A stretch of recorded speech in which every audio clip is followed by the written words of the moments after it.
Good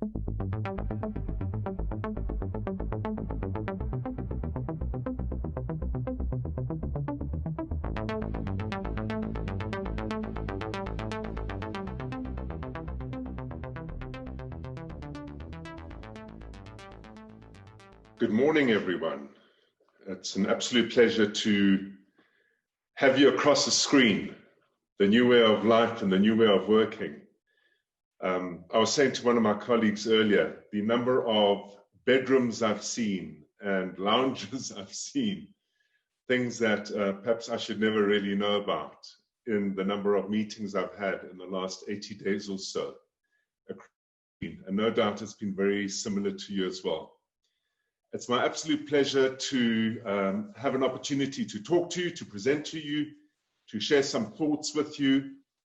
I've been asked to make a few announcements, some housekeeping announcements, specifically around CPD points. Let's see. Please note that the CPD point system has changed a little. For those of you who watch the whole webinar, you'll be getting an automatic certificate in the next few days. For anyone who doesn't watch the full session, well, firstly, I'll be upset, but beyond that, you will need to follow the usual process. Please contact your BDM if you have any queries. And it's going to be posted on the chat function. I'm sure most of you by now are familiar with the chat function. The chat function we're going to be using very actively over here. It's an opportunity to put some questions out, to get some questions answered very specifically as I go through the content and share the content with you. I really do look forward to it. This is all about you. It is all about the opportunity to build a business into an asset of value. My name is Pavlo Phitidis. I'm one of the co-founders of Auric Business. It's a business growth engine, in effect, with over 600 clients between South Africa, the US, and the UK. I'm also the author of Sweat Scale Sell and an about to be released second book that will be coming out at the end of next month. All to do with how to thrive in a crisis. How convenient. I'm going to be talking to you today about how you build, grow, and sell your business. And the comment on the screen over there, eat your own breakfast, reminds me of the cobbler who never has shoes. I often think that when you sell investment, you need to build an investment. Specifically, when we talk about building, growing, and selling, what I'm going to be sharing with you is how you build your business into an asset of value. But all of that would be amiss if we didn't start immediately with just recognizing some of the issues in our country. There it is, bottom of Africa, big, beautiful, wonderful country in so many ways. If I look at the growth rates over the last year, we grew at 0.13%. GDP growth rates, 0.13% in the country. The forecast leading to the end of 2021 is -5%. And the forecast, building off a far lower base, would be about 4% going into 2022.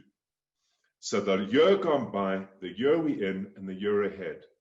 And what's interesting is these folks over here are ordinary business owners. They sit between the ages of 48 and let's say 60, 48 and 60. They run businesses across sector in South Africa. The average size of the business is probably in the region of around 70, 80 million rand a year. So it's a mid-sized business. They're in the tough end of the economy because they're competing with around 45,000 businesses within that mid-sector in South Africa. And yet what's interesting about them is their growth rates are fundamentally different. When South Africa grew at 0.13%, they grew their average compounded annual growth rates at 29.8%. They're expecting a 25% growth on top of that at the end of February next year. And in the year ahead, they're expecting a 50% growth rate to come through. And the reasons are because they've never relied on the country's growth rates in order to grow. They've grown despite or in spite of it. The view that they've taken is to compete and outcompete. The view that they've taken is to build their businesses in a very particular way. I'm going to be sharing what they have done and bringing that to you with the view that you can take from it what you might see as valuable and what you could possibly apply in your business. So let's get straight into it. Mindset governs everything, everything.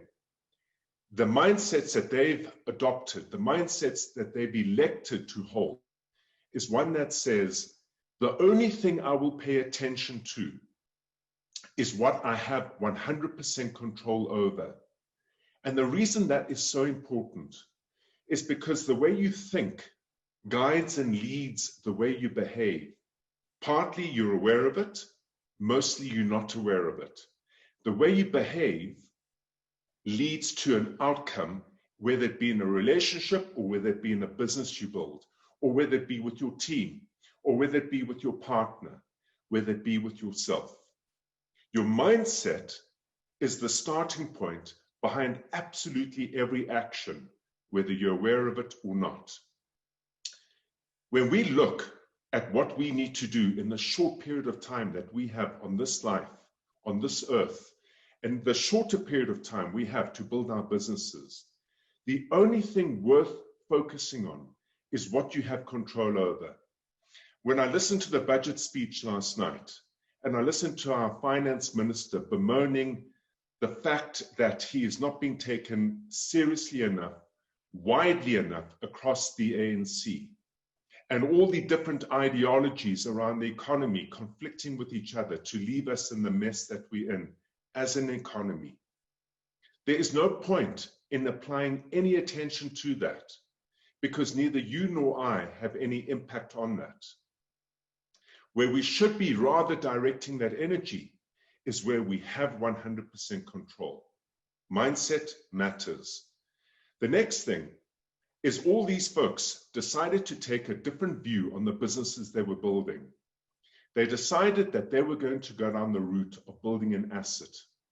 And an asset is very different to the traditional way that most people end up building their businesses. Most people build businesses with the view to chase turnover, cash flow.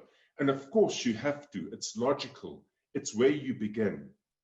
But an asset mindset is a very different mindset. An asset has three features to it. Now, this is me preaching to the converted. In the first instance, an asset grows its capital value.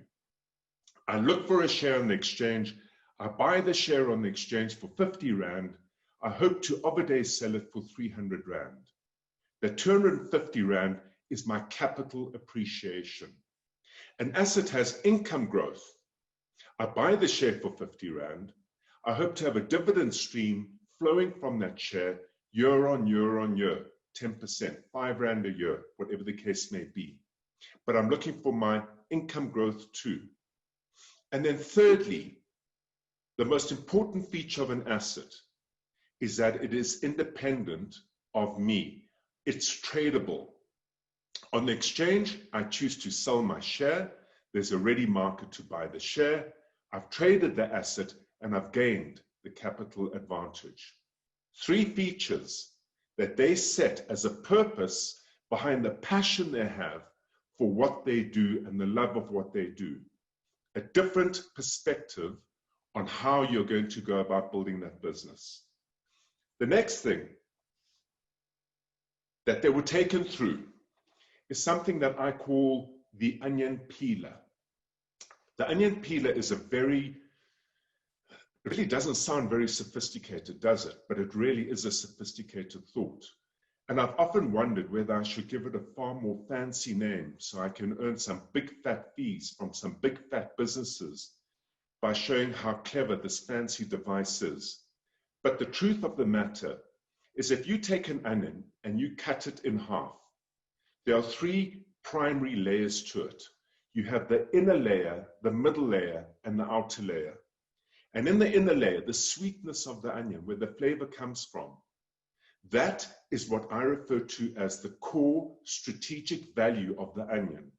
Without that inner layer, without that inside core, there's no sweetness to the onion.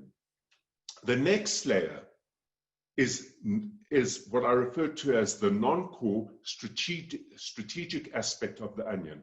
It's got the burn to it. The burn is nice because it heightens the sweetness. You need it. The outer layer is the skin and it's disposable. It is non-strategic and non-core. If you take a step back and you look at your business in that light and say, in absolute essence, what do I have to have and what is absolutely strategic to what I do in order for me to exist? That's the inner layer. It is the core strategic imperative, outside of which, should you not have it, either in talent, capability, knowledge, access, you will never exist.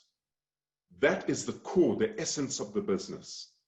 The middle layer is everything that is strategic, in other words, valuable to your process, but not core. And classically, when I speak to a lot of business owners, for example, it's not core to do your own accounting. The time spent on doing your own accounting, when you could outsource it to an individual or business whose core and strategic value is then presented to you, is an opportunity lost. It is a distraction, whether it be administration.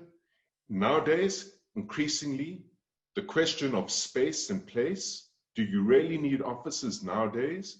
A lot of people are questioning that. They thought pre-COVID it was core and strategic, but increasingly people are saying, do we really need our offices? Do we really need them? Let's think of some examples of things that are non-core but strategic. Your website is non-core but strategic. Your website provider, your technology provider.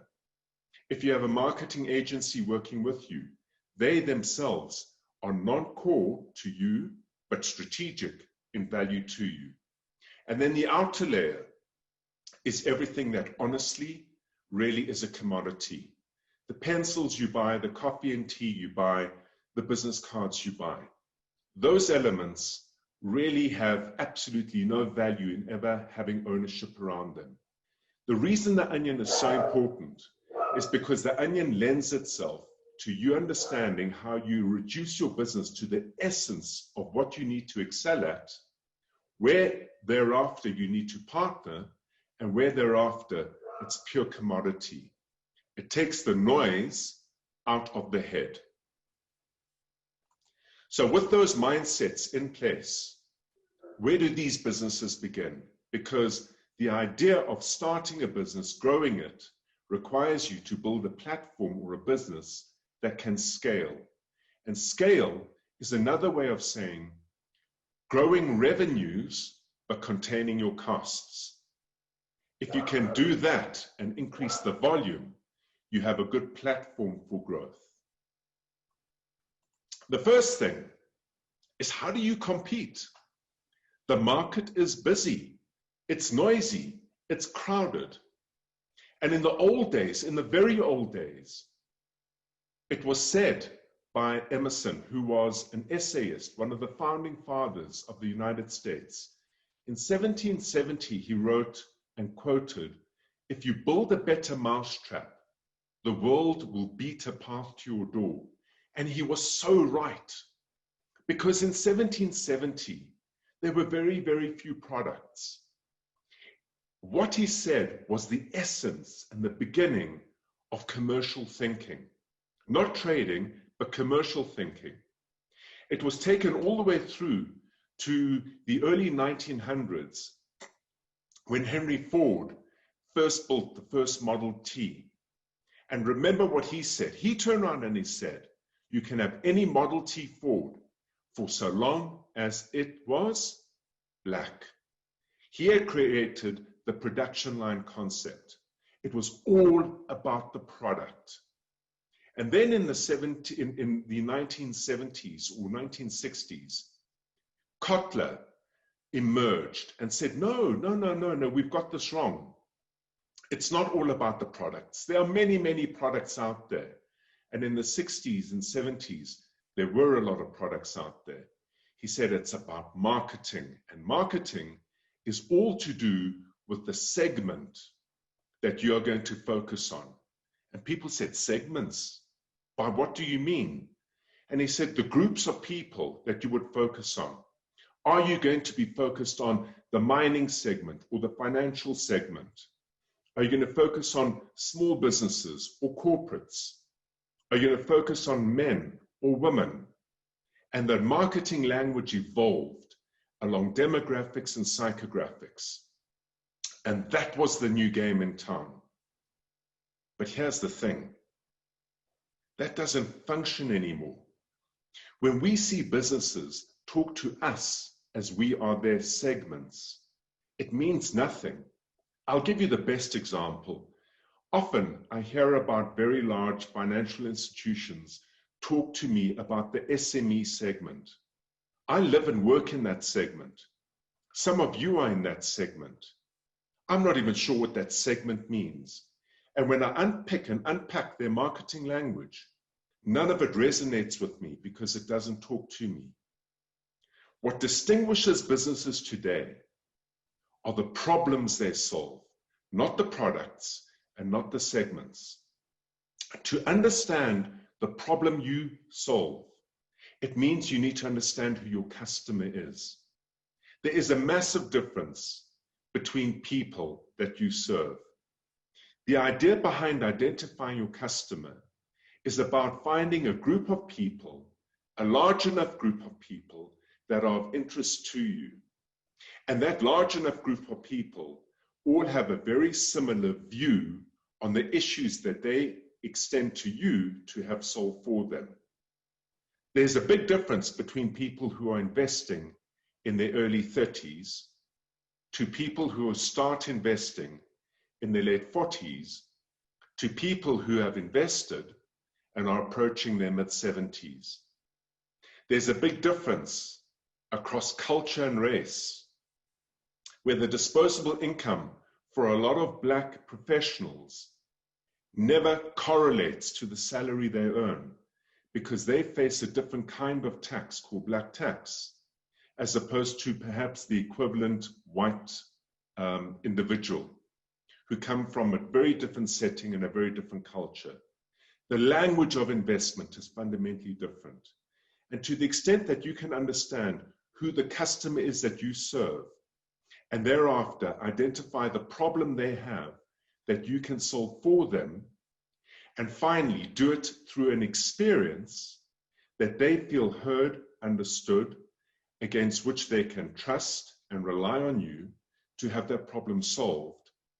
That is the edge of competition. When you get an understanding that the entire purpose behind everything you do is to solve a problem that is well defined through a very particular experience that leaves a customer feeling in good hands and safe hands, that's where the competition comes in. And the market is extensive because whether it be through age demographic, gender demographic, educational demographic, income earning demographic, family situation demographic, all those features come into play. There's a big difference between someone employed and someone running their own business. Those individuals running their own business, there's a big difference from one to the next, depending on which industry they're into. To the extent that you hone in and decide you want to specialize the business by understanding exactly who it is that you serve and how you're going to go about understanding how they buy, how they see their investment problems and wealth management problems, and what experience they need in order to get it solved, is the earliest starting point of creating an asset of value. Once you've gotten that right, the rest becomes quite easy. Because what follows that is a systematic approach to building lead generation and lead conversion. So let's just look at what that language means. Lead generation is effectively saying to the audience that you've decided to serve, I understand you. I understand where you're located. I understand you emotionally. I understand you psychologically. And for that reason, when I find you and reach out to you, the choice of language that I have in communicating how I can be of value to you will find immediate resonance with you. This will find itself in the work you do on social media. It will find itself in advertising that you do. It'll find itself in how you have engagements at networking events. The fact that you have been able to identify very clearly the audience you serve and you've understood them, not only in terms of their demographics, but their psychographics, in other words, their psycho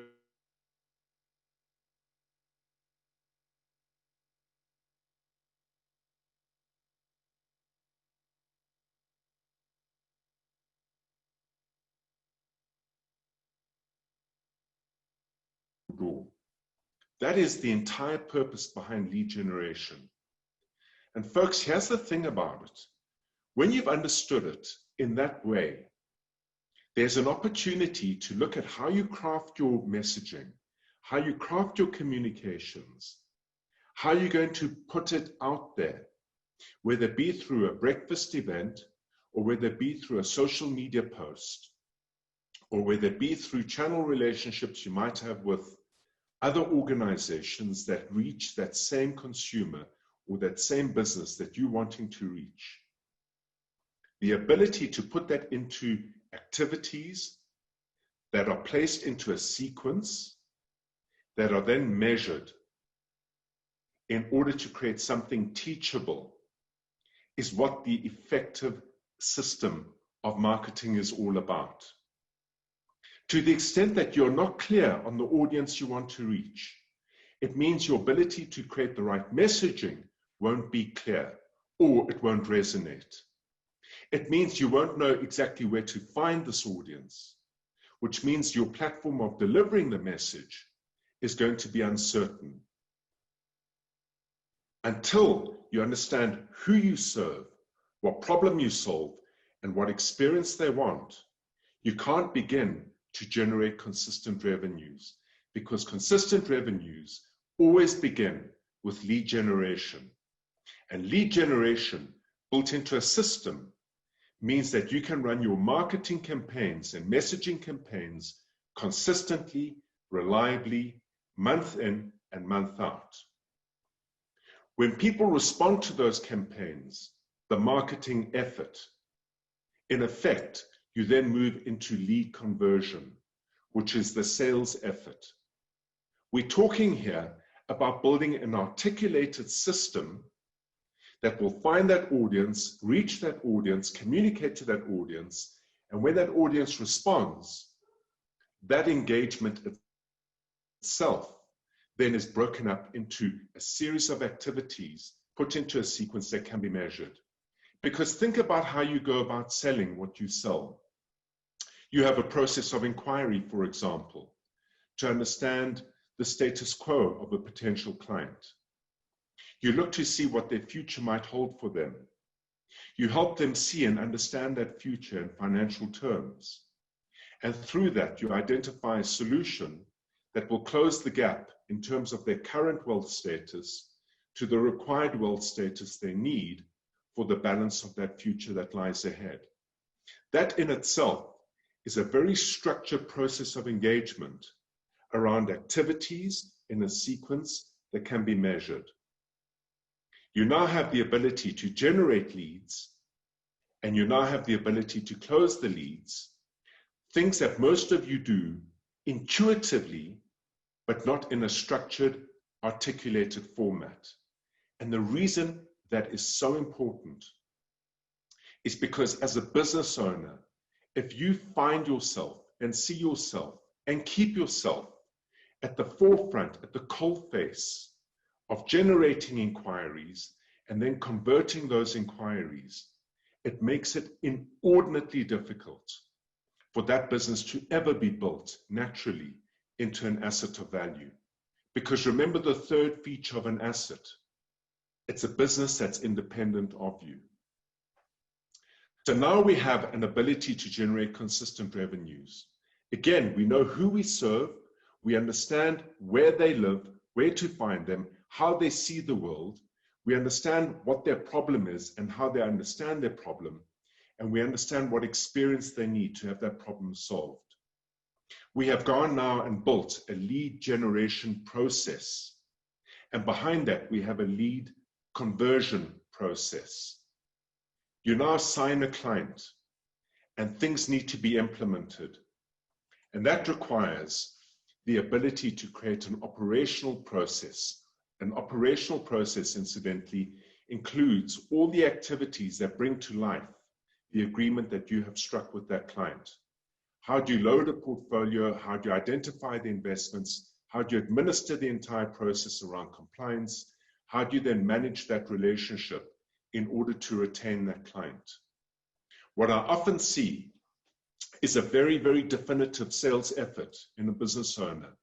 A client has landed, and all the sales effort then is directed towards fulfilling the obligations you have towards that client.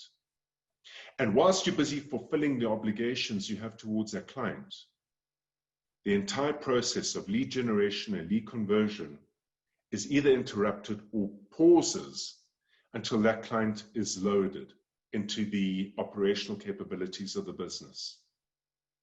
Here's the thing that's really interesting. A brand is built not by lead generation and lead conversion. A brand is built by the fulfillment factor, the ability to build an operations and administrative capability that seamlessly takes that client through to conversion and then nurtures and manages that client on a consistent, reliable basis. And of course, what should define that? What should define that is the client themselves. For if you've understood who it is you've served and who it is that you choose to serve, you understand what problem you're solving for them, you understand the experience they require in order to not only read your messaging and relate to it, but convert and come on board and then stay with you. All of those activities for generating the leads, converting the leads, and fulfilling your obligations to those leads, those activities are guided by the experience that that client wants. To the extent that you try and be in everything to everybody, you are never able to build an articulated system that runs in that sequence. What I'm not saying is you only select one category of clients. As a business grows, naturally, you will identify a particular sector of clients, and then you would extend it to a further or third segment per se. I do some very interesting work with an independent financial advisor in the United Kingdom.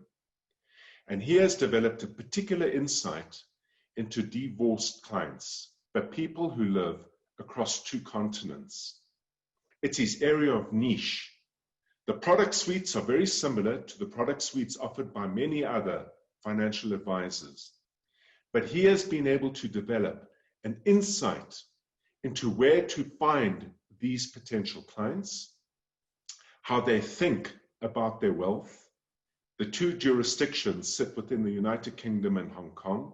There's a particular set of, let's call it statutory compliance issues that guide the thinking around how people manage their wealth in that environment. And he has created an absolute niche in that area. And within that area, he already has in the region of 3,500 clients. So it shows you the focus wasn't about the product.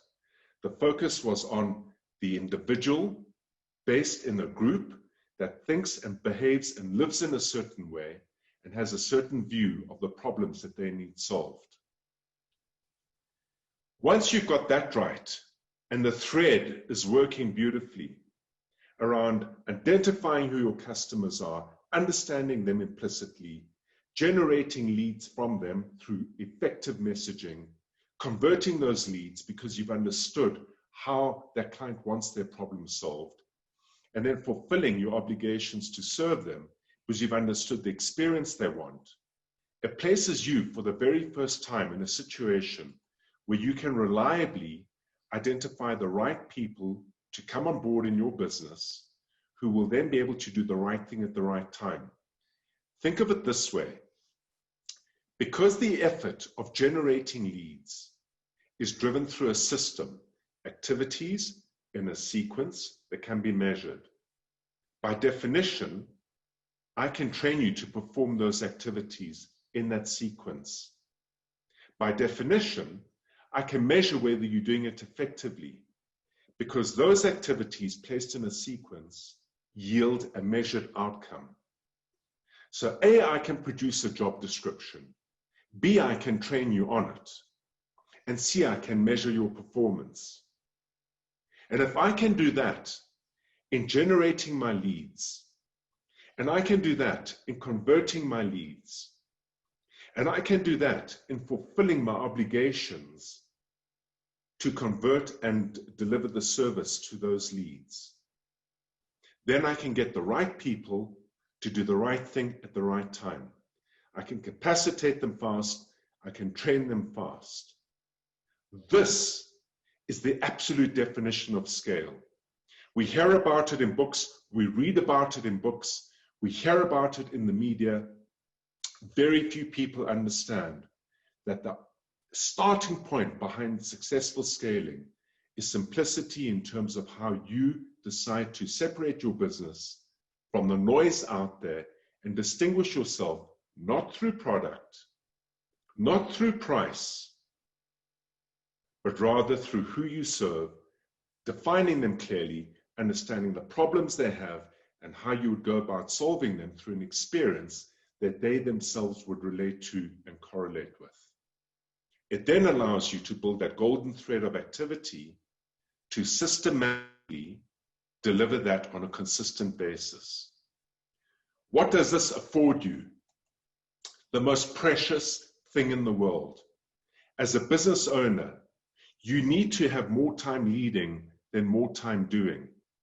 So many business owners I work with globally who might be running anything from a 5 million rand business to honestly 150, 300 million rand a year business argue that they spend more time wrapped up in operations than they do having time available for strategic thought and direction. Your ability to sit back and build your business in that articulated way that I have explained, and then lead the team that you've employed in order to perform against the systems, puts you in a position where you can then turn around and say strategically, where now is my next new market? But if you're involved in the daily operations, troubleshooting in lead generation, troubleshooting in lead conversion, putting out fires and shuffling paper and trying to meet a whole lot of compliance obligations in your operations because you have not got it systematized sufficiently, that is not the time for you to spend as a business owner. And the reason that's important is because you as the business owner have the deepest knowledge of your opportunities. You understand your risk appetite, you understand your investment propensity, you understand what works in your business and what doesn't work in your business. And most importantly, you understand where you want to get to with your business. The moment you have made an election to build an asset of value, it becomes equally important, yes, to generate income, but more important to create asset capability in the business itself. And that means you need to start understanding how you're going to go about generating those revenues, but using what you have built, a system of lead generation, lead conversion, and lead fulfillment, and a team who knows how to operate that system. With that knowledge, you're going to be looking at your client mix. So let's say, and let's be practical, initially I decided that I was going to focus on the single, female, white-collar, service sector professional, where there's a tremendous amount of activity. Women are moving more and more and more into the service sector, and they are dominating positions of power more widely than ever before. Within that, the most active areas of growth typically lie in the banking environment, the insurance environment, the professional services environment itself. Single women in that space who might be looking to have families much later, if at all, occupy a very definitive psyche, fundamentally different to someone who might have elected to, in their late 20s, get married, move into the educational sector where she or he might be, and through that have a completely different perspective on life in the future. If you don't understand the difference between those psyches, I think it's obvious to say your ability to send a message to both those potential clients is going to be weak and poor. It's going to be product orientated, and people don't respond to what product features can offer. They respond first to the emotional outcome. If you're looking at that very progressive, career-orientated individual, or you're looking at an individual who has opted to put her life into a family environment and raise a family, her view on investment and wealth compared to the view of the corporate career individual are fundamentally different. If you have decided to focus on the one, and you have bedded down an ability to communicate to that market, bring them on board and fulfill their requirements through system, you now have the opportunity to step up and say, right, I own that particular segment. My next level of growth needs to come from a different segment. I'm going to now focus on a completely different customer group, and I'm going to develop the expertise of understanding their lived reality, understanding how to communicate with them, where to find them, understanding how to convert them and bring them on board, and understanding what experience they need in order for, once they're on board, to be fulfilled and to have the service delivered to them in a manner that keeps them with me. That's where the role of the business owner has to be focused. If it's not focused on that, and it's focused on running the operations itself, you will never grow beyond a certain level in your own right. The last thing you're going to spend your time on is then looking at how to take those systems that I explained in the former period of building scale and seeing where technology can become enormously useful. Folks, honestly, there were a lot of people who over the last 80 days have fundamentally changed the way they've operated. Our ability to reach people and engage with people has changed dramatically. And yes, you know, I hear it. I hear it from a lot of people, specifically in your sector, where they say, you know, oh, no, our business is all about relationships. It's all about relationships. And when I hear that, I'm not disputing or denying it, but that's not what a business is about. My income is all about relationships is a far more accurate descriptor. If the business is all about relationships, the business needs to be built independent of you as a business owner. If it's not built independent of you, well, then it's you who is all about the relationships. That's an income earning practice, not an asset building business. The area and opportunity of digitization is going to be found in all the systems that you've built. The activities in a sequence that can be measured to generate leads lends itself to a whole host of digital processes. The activities of taking a lead that's come in and through a series of activities in a sequence, converting that lead into a client lends itself to a whole host of digital support. And then most significantly, the entire process of closing that deal and implementing that transaction in the area of fulfillment and operations lends itself to be digitally supported. The number of people who weren't able to communicate with clients over the last 80 days because they never had sufficient digital capabilities, whether it be through Zoom, whether it be through LinkedIn, whether it be through Microsoft Teams, or whatever the preferred format of engagement would be during the 80-day lockdown, very little of that was properly thought through. If you're speaking to that young female professional, corporate career-orientated woman, the best engagement platform would have, without a doubt, have been a LinkedIn, Zoom type engagement or Microsoft Teams type engagement. Whereas if you were speaking to the second category of clients, the individual who has opted to be in a family environment, how would you be communicating with her and what would the right formats be? Because certainly over the last 80 days, clients that weren't communicated with, that took independent decisions on what they should do with their investments, probably made some of the most horrendous errors of judgment that I think we will hear about coming out over the next couple of months. The number of individuals that I know that decided to let go of their investment portfolios as COVID came and the market began to crash was unfathomable. And I was left wondering, but then what was the relationship that they would have had with their IFAs? Because surely that's where the IFAs should have come to the fore in the most profound way.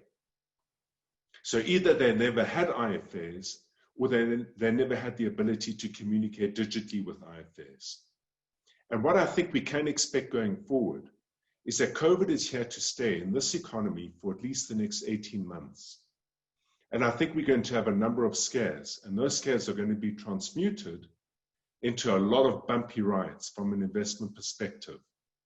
It's absolutely critical that you and your teams find a method of engaging with clients that keep you in constant contact with them, besides having to go and see them or meet with them face to face.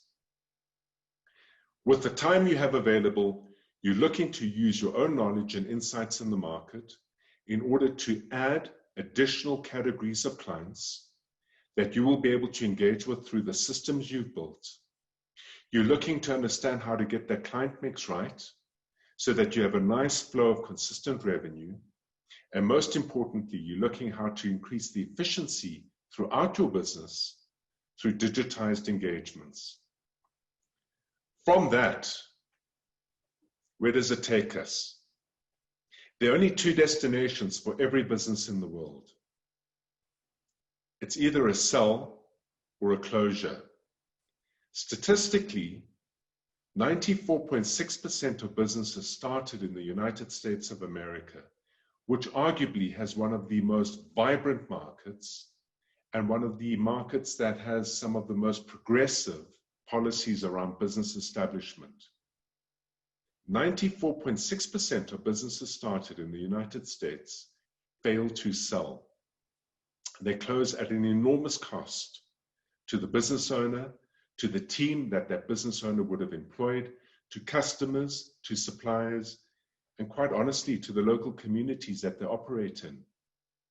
This is across the services sector, across the manufacturing sector, across retail, and across business trade sectors. And the question is, why? And here's the answer. When we build our businesses, we build them within the containment of our own psychology. We build it with the view to make money, to put food on the table. We build it with the view to serve a particular audience. Hopefully you like the audience that you serve. And in serving them, we build it with the view to try and help solve a problem. That's what passion is all about. But the purpose needs to be that you build it in order for that entire set of activities to be delivered independently of you. For that's the definition of an asset.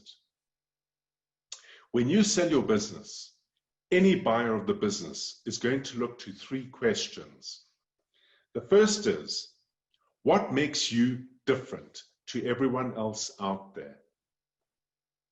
In the case where you turn around and say, well, I have a wonderful suite of products that I can offer, I can assure you, so too do all the other competitors that you face.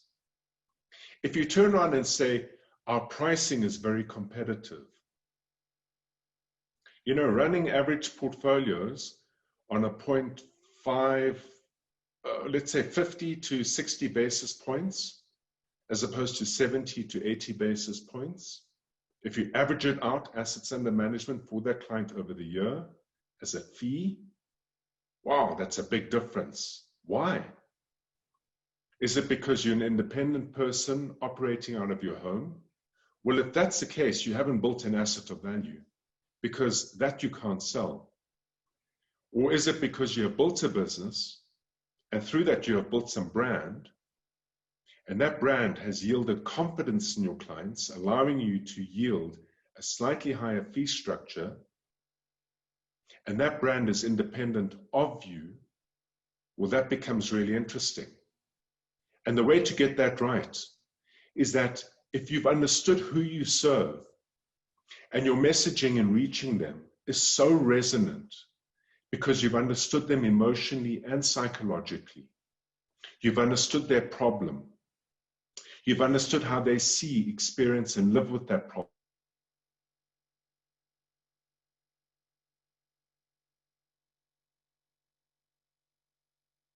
to your business.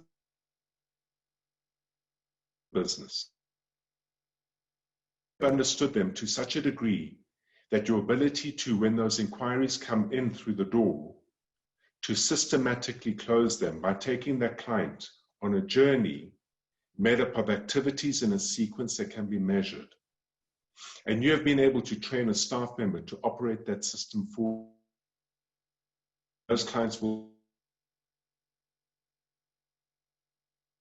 the brand of the business as opposed to the individual. Because remember, the experience is driven by the activities placed in a sequence to create an emotional, psychological, physical experience that is resonant with me in terms of my view on what it is that you're doing to help me. And if the process of fulfillment is equally driven by activities in a sequence, in other words, a system, then I can see that in fact, you're not just another IFA business. You're a business that focuses on managing the wealth of young female professionals in the services sector. And as a buyer, I look at that market segment and say, is it a growing market segment? Is it a big market segment? Where else is that market segment available? For if I buy this business that is built on this basis, I can then further, on the basis of what I've spent in buying your business, grow further to recoup and recover my investment. So when I look at risk as a potential buyer, I'm looking to see what it is that makes you special.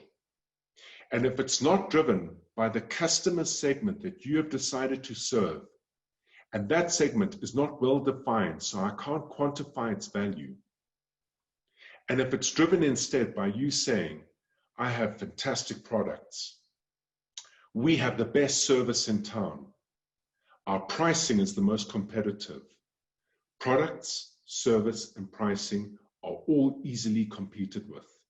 It does not distinguish you sufficiently. I then move on and say, right, I can see what sets you apart, but importantly over here, why are you in the business? Can the business operate without you?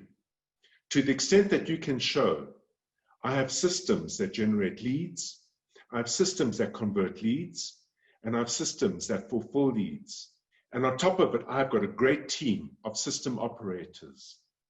So actually, Pavlo, I am not needed in the business. Then leads me on to the final piece. Well, what do the numbers look like? Because if the numbers show that you're able to grow the business, but along with growing the business, your operating overheads grow in tandem with the growth rates. In effect, what you're doing is building a business that has no scale. And that's the difference between a 1:2 to a 4:5 earnings ratio multiple. the extent to which you can demonstrate that the growth rates themselves are not married to the same growth rates as your operating overhead is what gives you the distinction from a multiple point of view in getting a clean exit.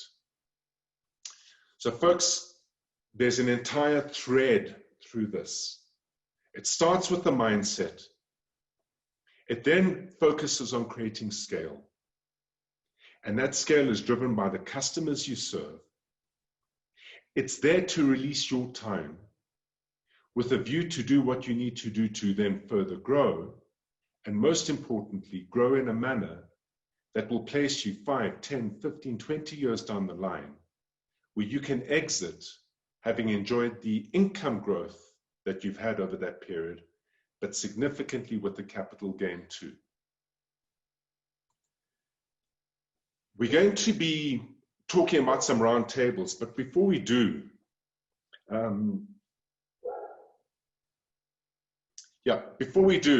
I think what's important over here is that the round tables I'm going to be describing with you, they're an interesting format. I've run a number of them, about 3 or 4 a week at the moment, between business owners in very particular sectors and business owners between UK. And the way that I've arranged the round tables is it's limited to 10 individuals. It's specifically for business owners, because the opportunity to see and hear and understand that you in running your business, you're not alone. And the thoughts that you might have around how you tackle an issue of growth or how you tackle an issue of exit, when you meet with colleagues and individuals that you work with in the similar sector and similar industry, with a view to share ideas and understand different perspectives, becomes an enormously rich process in its own right. We're going to be running the round tables over the next few weeks.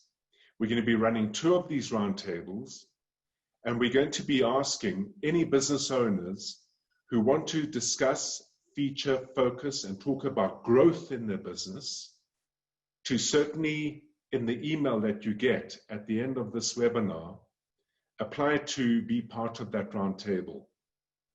I'll be facilitating it with 10 people only on a screen, and we're going to make the choice of participants based on the questions that are asked. The extent of the questions, the level of the questions, the thoughtfulness of the questions really become valuable. Any questions that are asked that can be answered on the internet doesn't need this format of engagement. So the opportunity to meet some colleagues, for us, you, myself, and your colleagues, to have a rich conversation around how, as an IFA business, can you accelerate the growth of your business in Roundtable 1, or alternatively in Roundtable 2, how do you prepare your business for exit, and how do you approach exit over the next 2 to 3 to 4 to 5 years, lends itself to the roundtable discussion.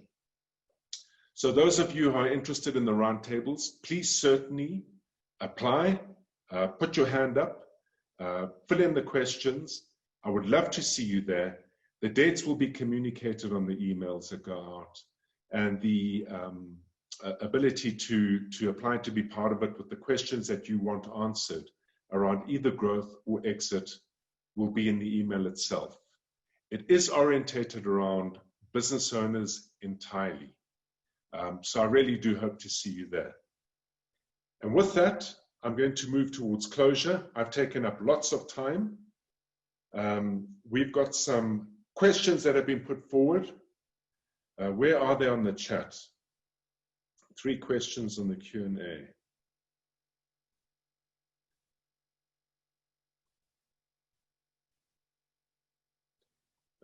Oh, there they are. Okay, I beg your pardon. So the one question that came through, how do you engage with the client that keeps ignoring you, but you know you can really provide value to him? Okay, it's a great question, that, because who's failing here? Who's failing here? If I get approached with a lot of offers, just generally, given the work I do, on a consistent basis. It comes in through email. Not interested. I have 300 emails a day. It comes through on LinkedIn, and it normally comes through along the following lines.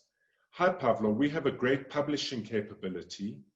Have a look at my website and let me know if you'd be interested. No, actually, LinkedIn is a relationship building tool. If you've not invested in me to understand who I am and what I do, and if you have not understood what my problem might well be, and you have not rather said, hi, Pavlo, I notice you're involved in the so-and-so environment. I'm particularly interested in understanding how X, Y, Z happens. Let's engage and connect in the near future. Immediately, the fact that I have been linked to the industry I'm in or a world that matters to me demonstrates that in making contact with me, you're not thinking product, you're thinking about who I am, how I operate, and potentially a problem that I might have that you think you have an answer to. If you are sending me messages on my phone and it's product or sales orientated or transaction orientated, you're not going to connect with me. So to answer that question, I am yet ever to find someone ignore me when I reach out to them in a manner where I have understood their problem, and most importantly, because I've understood the experience they need in order for them to understand that I understand their problem. I have elected to use certain words that resonate with them. I am yet ever to not have somebody respond back. If you think about it, and I'm going to go back to a really good example, the very big corporates out there that talk to us as SMEs, the mere fact that I'm called an SME, I personally find offensive. It shows you don't understand me because I'm yet to meet an SME. SME is used in a diminishing way. It's used in a patronizing way by government, for example. The only thing I know of is a growing business. So the messaging coming from the bank or from the government department or from the insurance company that says, hi, Pavlo, I see that you run an SME, versus the message that comes through and says, hi, Pavlo, I see that you're running a growing business with big ambitions behind it. Now, which of those two messages am I going to find an immediate affinity towards and feel immediately, simply in the message, I've been heard, understood, and connected to? So my proposition to you over there, how do you engage with the client that keeps on ignoring you, is I don't think you've understood the client sufficiently or prepared sufficiently to really get to the essence of what makes that client tick. For years and years and years, I've sat in radio studios and I've listened to adverts. And adverts are most, and that's why I question how effective they really are. The second thing that radio has taught me is that people only see and hear what they want to see and hear. And the things that they see and hear are things that support their perspective, their mindsets. If people are in a negative space, they need to hear negative messaging in order to support and justify their negative headspace. It's completely ironic, but there's an entire science behind this, and it's called the science of biases.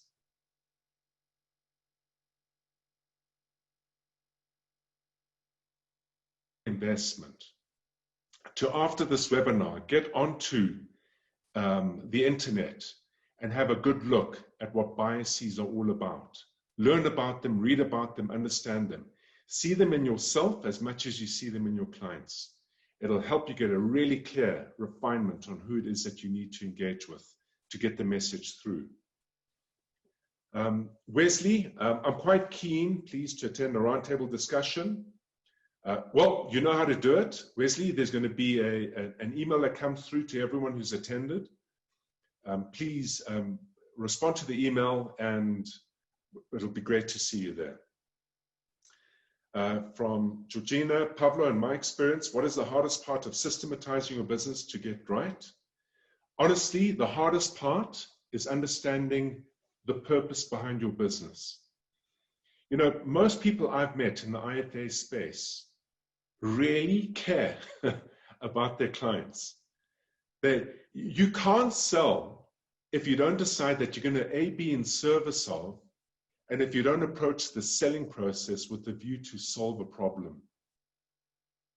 Understanding who it is that you serve, rather than just chasing almost anyone and everyone, is the starting point behind it.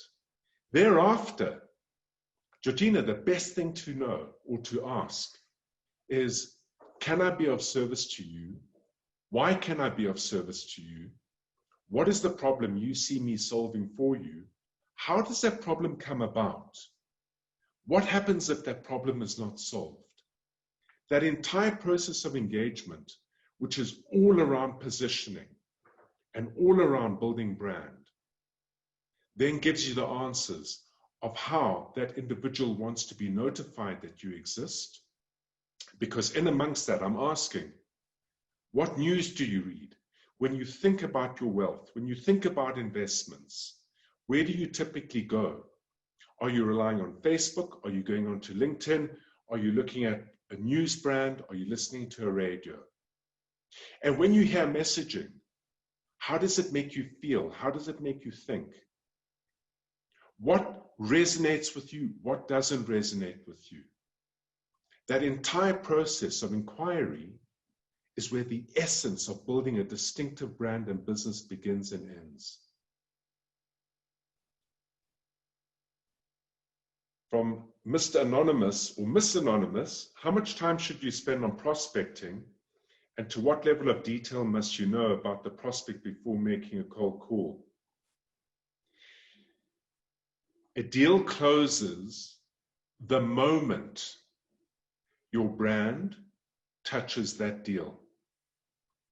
So if I'm driving down the highway and I see a billboard with the brand of your business, that's the beginning of closing the deal.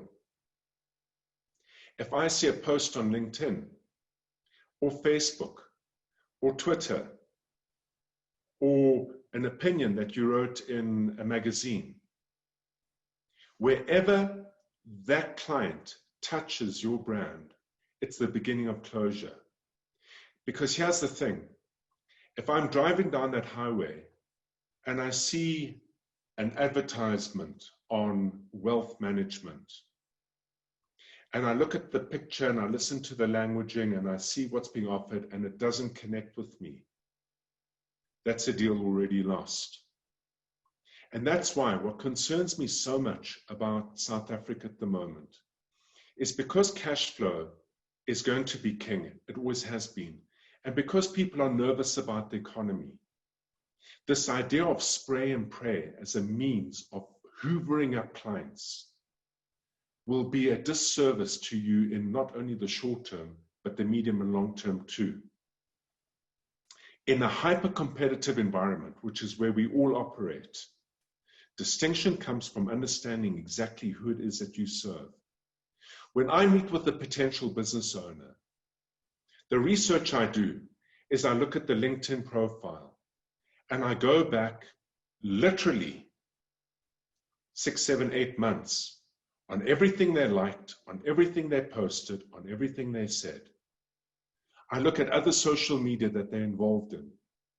I go to the CIPC and I draw company documents from there. I look at the website and I literally read the website from top to toe. I then go into Google and I do a search there. So for me, in terms of my engagements with my clients as business owners, I do between an hour to 2 hours of preparation each and every time. Because what I'm looking for is not only the technical aspects around which the problem of their business growth could emerge before I've even engaged, but it's also the emotional mindset. On LinkedIn, I can see the history of their progress, and that immediately indicates a view on how they see the future.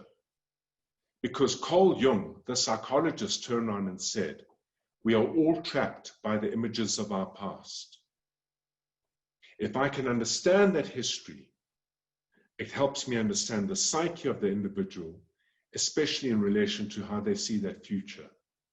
So when I meet with that individual, immediately the level of empathy I have for that person who owns this business and is running that business transcends far more value than any clever technical thing I might be able to point out about the publishing industry or the tech industry or the investment management industry. People still work with people, and people buy from people.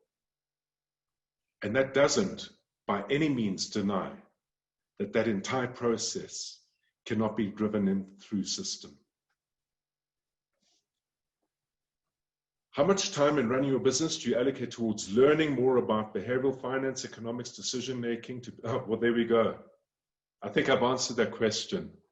And Wesley, that came from you again. So it's a very interesting question, that, because I have a very particular view on these things. And increasingly what I'm seeing, you know, this idea that you can be really successful, and have a balanced life. No, I don't see that. I don't see that. It's personal choice in many ways. I'm absolutely obsessed about private business owners. They literally are the only people I care for in society as a whole. It's terrible. I read profiles of people consistently. I read websites consistently. Now, here's the thing. To the extent that you love the customers you serve, love means you invest time in that thing. If you have a pet and you feed your pet well, and you groom them, and you stroke them and play with them, that's love. If you have a partner, if you have a kid, if you have a spouse, if whatever it might be, it's no different. I think it's incredibly hard to build a business if you really do not care about who it is you serve. Because I think the care is far more important than looking at them as a transaction. That care is what will make you go the extra mile in truly understanding what the problem is and how you can be of value in solving that problem through the experience that they would ideally want in having that problem solved. I've gone from tied to independent. Paul, okay, well done. Have grown in leaps and bounds, but just cannot seem to get ahead of the admin. Yeah, there we go. It's the admin of building my business. I have no problem with funding or finding business. In fact, I get more referrals than what I know what to do with. Okay, that's very lucky. I desire to become a fee-based practice, but just don't know where to start. Look, that's a great question already for the round table. You've made the decision, you've taken the leap. It would be a very, very interesting growth question for the round table. And I think it's even worthwhile preserving for that. From Anonymous, hi Pavlo, how do you know when the time is right to transition from being a representative of a financial services provider to developing a business system that build a system that can be simplified and scalable to serve client segments? How would you think of selecting partners across other disciplines, i.e. accounting, law, and business advisory? So look, there are two parts to that question. You know, the first part of the question is it's really dependent on personal circumstances. I can promise you that business ownership is the harder road in any instance, whether it be here, whether it be in the US, whether it be in the UK. and whether it be in Europe. Those are the markets I work in. It is without a doubt the hardest, it's the hardest road.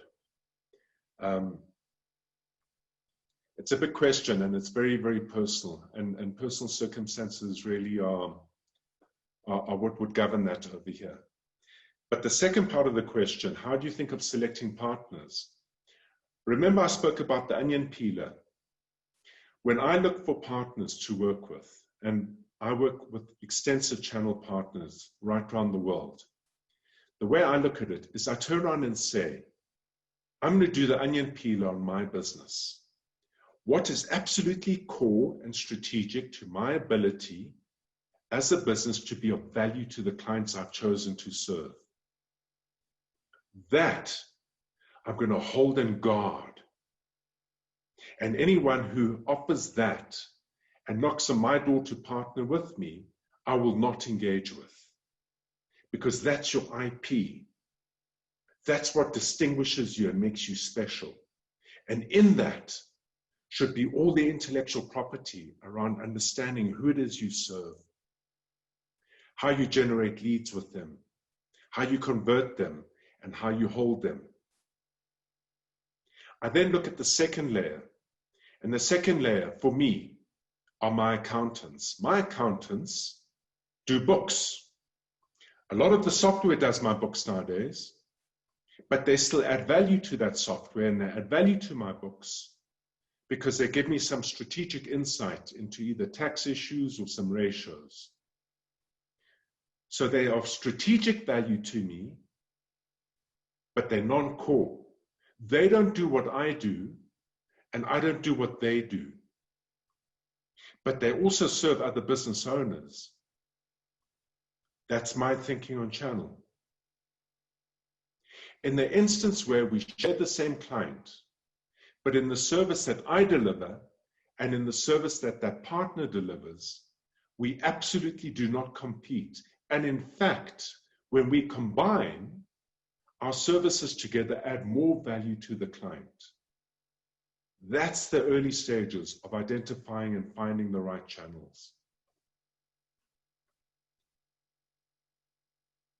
Sanka, thank you very much. It's a lovely message that you sent through. Thank you. Frank, dear Pavlo, thank you so much for, I follow you on social media, Frank, if it's you. Thank you so much for sharing insights to help us think about developing and grow a business with purpose. Thank you very much, Frank. Anonymous attendee, well, the webinar is officially ended, but I'm going through all the questions over here, and if there are any other questions, I'll be very happy to engage with them, even though we are run over time. Last question over here. Hi, Pavlo. I focus on entrepreneurs as they think differently about their money and their loved ones. Yep, I suppose they do. I don't know. I've for 8 years and 20 years in the industry. Entrepreneurs are so unique, and producing a repeatable, consistent outcome remains a challenge. Well, not really. You know what, Johan, there's a difference between an entrepreneur and a business owner, and that's possibly where the confusion comes in. An entrepreneur exists in mindset. I've seen entrepreneurs in business, in business ownership. I've seen entrepreneurs as employees. I've seen entrepreneurs in the education sector as headmasters and teachers. I've seen entrepreneurs in government, and I don't mean that in a negative way. I've seen entrepreneurs in corporate. I've seen them in NGOs.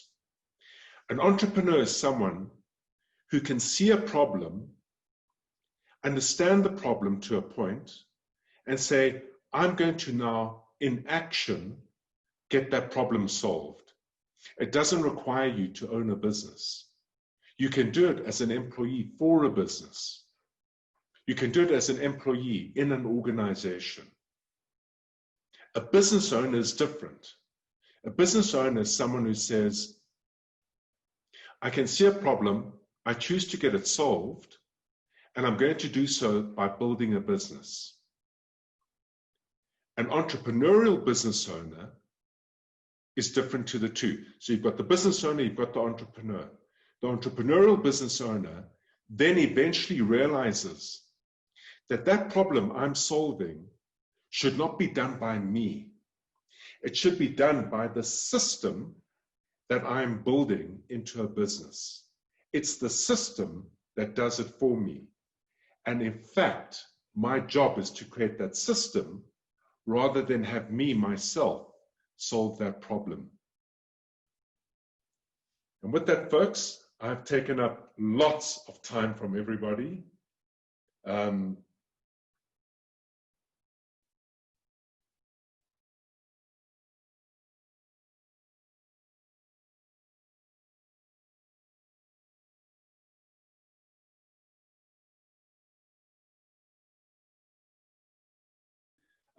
I hope to see you at the round table.